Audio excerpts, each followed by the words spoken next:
Words begin to slide on the surface of paradox, a wet fable stuck to the soles of our shoes. We often leap into a maze of twists and turns, trying to go straight, like a map that has been mistakenly discarded, but is in fact our destination. The most near and farthest souls, the ones who are the most treacherous, the confusion of two minds that sprout between misreading and misdelivery. While reading the same page, one reads a mockery and one reads a prayer, and yet they smile at each other in wonder. To be careless is to believe in the world unprotected, the courage to shed the armor of logic and expose bare skin to the wind. The truth told in an inflectional way is softer than a sword that is too straight, and tears at the heart without shedding blood. When the voice is conveyed not by meaning but by temperature, I met the true I who am not me, which is so clear that I am bypassed at the end of the bent. The world is twisted straight. Friendship is circumlocutory, in the misdirection that passes by chance.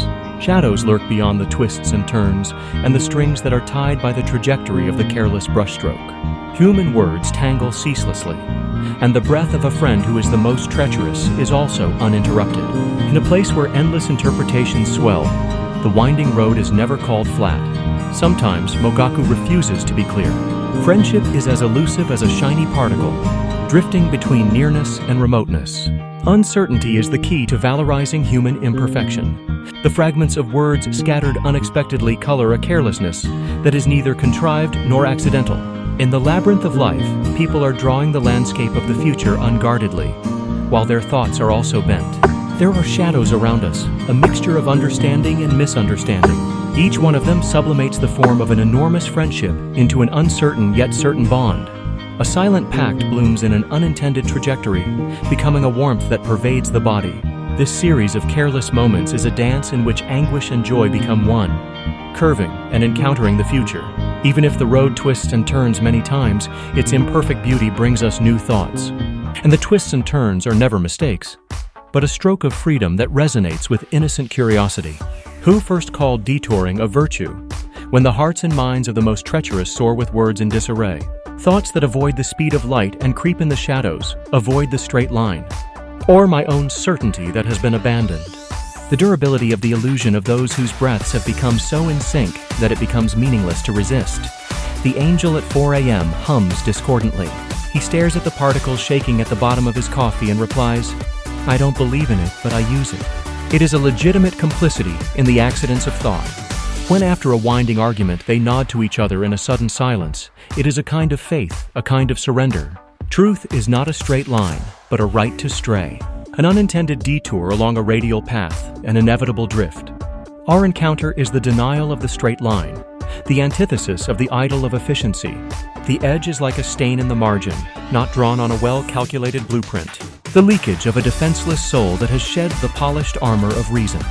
A drop of a carelessly spilled word draws an unexpected pattern on the dry surface of the heart.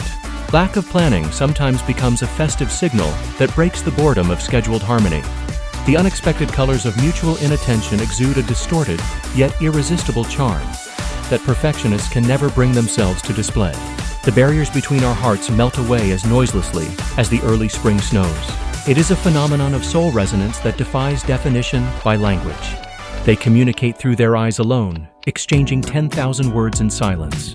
There are no social coordinates, no calculations of interests. There is only the pure affirmation of existence, drifting like a warm haze. This relationship is an elusive butterfly that slips through the mesh of logic. We are a rare alloy, wrought in the crucible of chance by the catalyst of our mutual clumsiness. Without our carelessness, we would never have arrived at this abyss of immense adversity, the aesthetics of unscheduled incongruity. It is a kind of resignation, similar to throwing oneself into an uncontrollable torrent, and therefore freedom. We are each other's most comfortable maze, our most secure uncertainty. Our footprints are always meandering, curvaceous, and ever bypassing. Holding this paradoxical, unintentional glimmer of light in our hearts, we wander through the floating curves. One by one, souls become threads that weave an enormous friendship, intertwining irregularly and beautifully to form a great river called fate.